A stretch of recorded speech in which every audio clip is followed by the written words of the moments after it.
Well, hello, most beautiful people in the whole wide world. I am Jamila Ballard, and this is the Virtuous Woman Podcast. Thank you so much for joining me today. If you have already subscribed to the channel, thank you, thank you, thank you. I truly, truly, truly mean it more than you know. And if you have not, you might as well go ahead and hit that like and subscribe. Welcome to the most beautiful family in the whole wide world. We are still on the road to 1 million virtuous women. That's right. I'm not quitting because it is time for the virtuous women of God to stand up.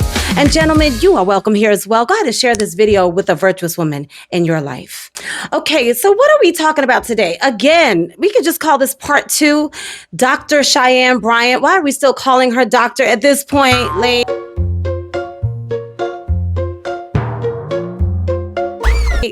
Okay, so she has been caught in her lies. Let's just call it what it is at this point. Let's not be like her. Let's just tell the truth about the situation. She's been caught in her lies.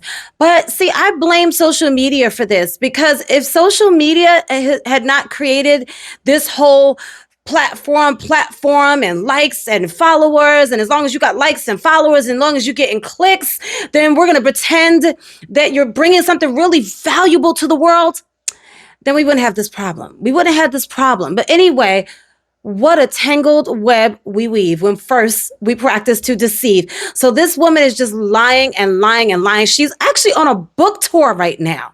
Looks like a lying tour, but she's actually on her book tour. That's right. She's promoting Live Your Promise. Kind of ironic that she's promoting Live Your Promise. And this is what's happening. Apparently your promise is what? Getting exposed? Let's just take a look at this whole situation, and then I'll be back with my commentary. You guys, as you're watching, please drop your comments. I would love to know what you're thinking about this whole saga. It's not needy, baby. You don't have the bandwidth or the capacity. You see, I'm a gallon and you're a pint. Good. So what happens with gallons and pints is, it's not that I'm too much. It's that when you pour everything you have into me, your capacity isn't there. So I still have all of this that I have to either self-soothe or overcompensate with. And if I pour all of what I have into you, system overload. So it's not that I'm too much, it's you can't handle. Let's not gaslight. I don't like honesty. I like transparency. Let me explain the difference. Honesty is, I ask you, hey babe, who were you at dinner with? Yeah. And you tell me the truth. That means you're being honest. Yeah. Transparency is, hey baby, I got dinner at 7 with James, Nathan, and his assistant, Sarah's gonna be there. And that's And that's transparency. So now guess what? You were forthcoming. Yep. You told me what it was. Yep. And so now I trust it. The conversation about your doctorate because people can't find your dissertation online. It's very simple. I went to a school, Argos University, completed an entire program. I went back online to get my official transcripts because I was applying to a law school many years ago to be a professor there. And I had to provide my transcripts, right, to get hired. And I went to contact the school and say, hey, I need my official transcripts. I need my entire thing. And there was no school. That's true. How do you apply for a law school to become a professor there without a law degree? That's a great point. Great. I was like, okay, I'm confused. I Google. It says this school has been shut down. I said, oh, well, they got to have records. I mean, they were accredited when I attended the school. They were accredited when I finished the program. I go and look, there is a third party. I've never heard anyone who got their doctorate degree refer to their years of schooling as a program. That right off the back, that's another red flag. And yet there's countless. All right, back to the video. that has the records. Where I contact the third party, that third party only holds records for 2 years. I was past my 2 years. So that means that I had no access to records. And then I contacted, financial aid. You can't make up financial aid. It shows that There you go. Argosy University posted all records and transcripts are still accessible on our portals, on our online portals. Any degrees that have been conferred to actual graduates are also still available for the record. Look, I'm not trying to shade anybody who did not get degrees. That is not what this is about. I have no degrees. There's no shame in my game. None whatsoever. But this is about the lying. All right, let's continue. I paid for a doctoral program alongside my master's program and my undergrad program. And they said, we can fully refund you your money under one circumstance. We give you your money back. You don't get credit for not a class, a course, a program you took in this university, at this institute. So, sorry, I gotta say this. Here's what makes sense. Because she did not complete whatever that said curriculum is, she wanted her money back for not completing. Not because they didn't have record of her ever attending the school. That makes more sense. You know, when people are compulsive liars, they lose sight of reality at some point, because a compulsive liar has nothing but lies swirling, manipulation in their head, just swirling all the time. And everything that comes out is about feeding a facade, okay? And creating and maintaining a facade. So they lose track of reality at some point. Honestly, this is what happens. I have seen it up close. They will completely lose track of reality and can't find their way back. And they're scared to find their way back. And there's nothing you can do to make them find their way back. Case in point, Dr. Cheyenne Bryant could have just come clean by now, unless she's a compulsive liar. They can't do that because what they create is everything. It's their whole identity. do you want us to refund you? Or do you want us not? I said no, because I didn't want to risk the chance of them saying, well, we're going to give you back your money, and it wipes out your entire program. Luckily, I had, I do this with all of the schools. I had downloaded from the actual student portal my transcripts at that time, and I was able to get all. Just going to wipe out your entire program if they said they didn't have any record of your entire program. About all of my transcripts, including up to like dissertation, but everything else, there's just no holding take for any of our records, which I think is completely effed up. Just in general. They are going to kill you online this week. They're going to say she has no records. It's not even that there's no records that I don't. The school had a third party that carried the records only for a limit of 2 years. So it's not me, it's any student that attended Argosy. Other people have pointed out that you can still get a transcript from her college that closed right now today. I asked Google to get your records from the closed Argosy University. You should order transcripts and diplomas online through Parchment, right? So now Parchment is the third party company that she's speaking on. How long does Parchment hold on to transcripts from Argosy University?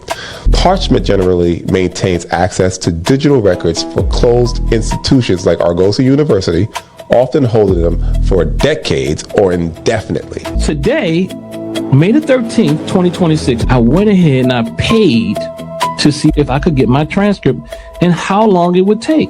I received a receipt. Then it says access transcripts. He got access to his transcripts within minutes. Someone that holds the degree from the university that Miss Bryant reports herself to have. I have several questions and several points of clarification that will be made. The first is that the degree that she is speaking to is a Doctor of Education in Counseling Psychology from Argosy University. Parchment now holds all of the documentation from every student that attended that university. So she has access to her transcripts indefinitely. When you obtain a doctorate, people like to verify your credentials and verify that you obtained that degree. Moreover, you had to have completed a dissertation. Which would further support that they would not just keep, they would keep records for more than a couple of years, because people want to, they know that this is an institution, an educational institution. Of course, they know that people look to verify their records and look to pull their transcripts. for reference, for employers, for other institutions, universities, and colleges? Why would they just not have them? I know because I did it for that degree. There are things that you should know off the top of your head, like what the title of your dissertation is. Mine is the Alabama K-CREP and non-K-CREP Counselor Education Graduate Students Readiness to Counsel Substance Use Disorder Clients. What is yours? Who's your dissertation chair? Mine was Dr. David Arena. I had one reader. You should have access to your dissertation, even if you don't have the full one, which is odd because they send you that too. You should have each chapter broken down because you send it in chapters. So where is it? And why are you unwilling to provide that information? Your clients deserve verification of your credentials. It is a part of our ethical compass and codes to do so. Not just with licensure, with any credentials that you use. The ACA 2014 ethical codes and standards require that any credential that you use needs to be backed up and verified and verifiable to all related boards and most especially to the client seeking your services. So the fact that you aren't willing to do that is problematic. It's disrespectful to the profession. It's disrespectful to your purported colleagues and most detrimentally to your clients. Please stop using them until you are willing to verify. Thank you. It was about her dissertation, the big paper you write at the end that is the culmination of your academic career. If she had done a dissertation, she would be able to pull it up out of her computer, or it would be online already. It's not believable that you wrote a dissertation and now have no copies of it anywhere in the world and no way to access it. If you can't show it, if you can't prove you have a doctorate, if you can't provide any evidence, then maybe you should stop saying you have it. Cheyenne Bryant went through all them loops and hoops to not clear up shit, so let me actually clear up what she was trying to say. What she was trying to say is, I don't have a doctorate degree. There is no dissertation. There is no documentation. I cannot show you a doctorate degree. But I am a master's level clinician without licensure. That's what she said. She went on there and said, people just want to hate me. People online just want to hate me. Nobody hates this woman. But we as a community have a right to shift the narrative away from this grifting online social media bullshit and put our community back in the hands of professionals with years of education and years of applicable experience to the thing that they are calling themselves an expert in. And while she does have some knowledge, she does have some education, she does not have the credentials to talk as fucking heavy as she do, and or to be provide anybody with any life assistance. Not provide the proof of your degree. Why not? Well, a couple of things, right? I have multiple degrees, and my thing is that my proof isn't something that I have to prove to individuals. My proof is already within my credentials, my degrees, and also more than just my titles, it's in how effective I've been. All of my sessions have been live, for the most part. My sessions with Nick Cannon, Cam Newton, Shannon Sharp, B. Simone, they have all been for the world to see, right? So no one knew who Dr. Bryant was prior to seeing all of my sessions that were live. And they deemed it, as well as I did before they did it, they can't validate me, I validated myself, they deemed it as my work being effective. I am effective at what I do. I'm educated and I'm successful in my lane, and I'll land on this, I created my own lane. And so a lot of times, Marissa, when people see that you created something that maybe they couldn't, admiration turns into envy. And you got to be okay. And you got to be okay with that in that as an space. attack. Yeah. But I think, and I've gotten this question from That happens, but that's not the case with her. That's not the case. many viewers, and I owe it to them. You in do. service to Absolutely. them. Why not drop doctor from your name if you cannot bring forth that doctoral degree? So I've already covered this, right? And we're here obviously to talk about my new book. So I've earned the title. I have multiple degrees, and I'm not going to prove anything to anybody. And we're going to leave it just as that. Yeah. Dr. Cheyenne Bryant. Baby, Dr. Cheyenne Bryant. And that's where, and you're standing by that. Standing by it. Yeah, because I earned it. What are we really talking about here? Are people envious? Is it that you've built such an amazing platform and you've made such a name for yourself that people are envious? Okay, so the thing about that is that does happen, right? But that is not the case with Cheyenne Bryant. I'm not going to call her doctor. Honestly, I just, why am I calling her doctor at this point? This is what happened to her.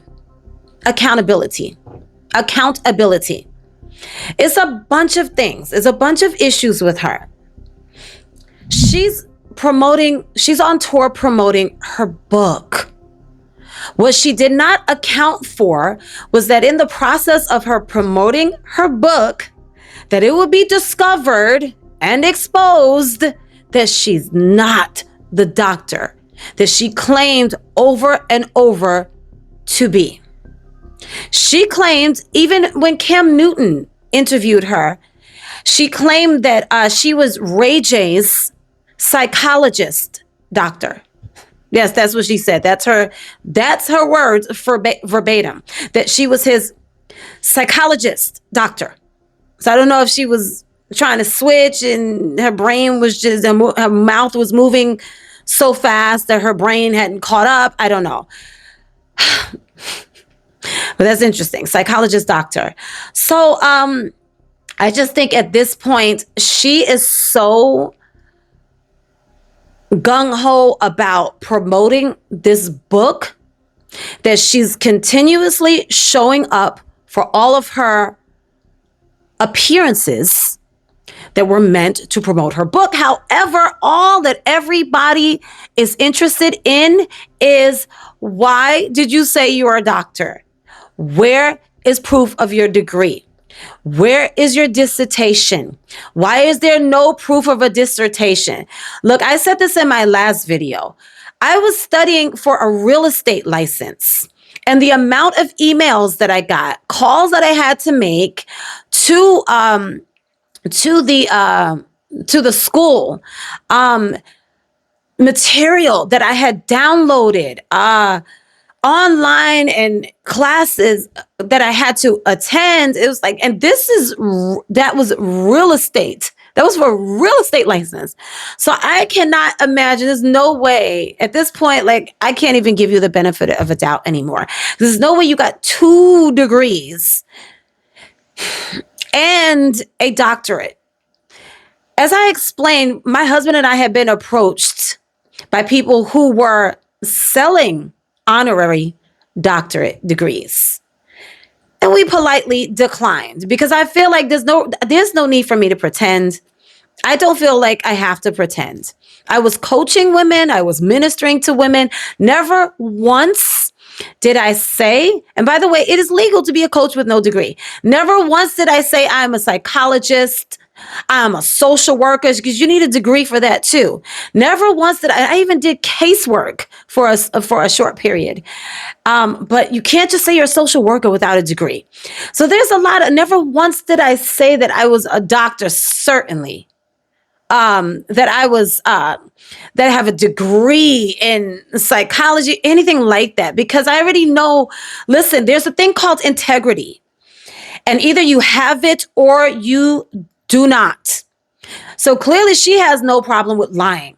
She has taken advantage of a particular demographic, being primarily black popular culture and black internet, black social media, that just ate up what she was selling. Like, and I know that pretty privilege has a lot to do with it. Listen, I'm gonna talk about a reality in the black community, and y'all can argue with me. You could not like it all you want, but it is a reality. Is it my reality? No. Is that how I raised my kids? No. Is that how I was raised? By a Caribbean? My mother's family is Caribbean. My father's side of the family, we got American or Native American and Southern, right? Kentucky specifically. So I wasn't raised on these principles. However, the black community tends to put people on pedestals when they have light skin and light eyes. I've seen it. I have seen it in my husband's family. So it's something that if you grew up Black in America, maybe not even America necessarily, but you have seen it over and over and over and over and over and over. They treat these kids like they are the trophy, the pride of the entire family. That is the golden child. That is the promised child. Like, like Isaac and Abraham. So this is something that is just ingrained in the Black community. Sadly, not all of us, however, many of us. And I know if it were not for that, I really believe if it were not for that, she would not have been invited all over the place to speak, to sit there and do live counseling sessions. And then we have the social media culture where if you have a platform, people say you're somebody.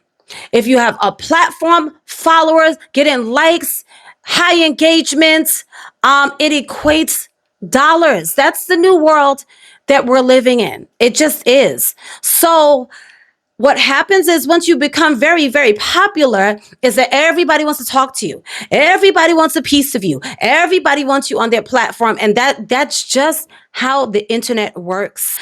Let's take a look at this. And this is very insightful too. This is going to take only a minute to read. It says, Dr. Cheyenne, thanks for taking the time to share your stories with us today. We'd love to hear the backstory of how you established your own practice. She says, and this is from her website, I started practicing over 10 years ago. Prior to starting my practice, I observed other therapists and coaches by watching YouTube videos. Part of what she was saying, a segment where she was speaking just now, reminded me of Keita Rose, I think is her name. I love her. I love her. She sounded so much like her. So when I read this, I observed other therapists and coaches by watching YouTube videos. I was not surprised in the least. Again, this is what happens. Social media. You become big enough. Your platform is big enough. You got them likes and follows, and being gorgeous absolutely helps you. Pretty privileged. And all of a sudden, you just think, okay, I could just, I'm killing it over here. And don't account for real life. She said, I was watching YouTube videos. I was reading articles and books, investing in seminars, conferences, and workshops. I intentionally watched the experts I wanted to teach like. You mean mimic? I wanted to teach like, show up like, and live the quality of life they lived. It's always been important to me that I observe the folks that I admire. Talking about drinking your own Kool-Aid. Like, she doesn't even realize she's exposed. She's telling on herself. You're supposedly a doctor, right? And this is what you're saying? Anyway.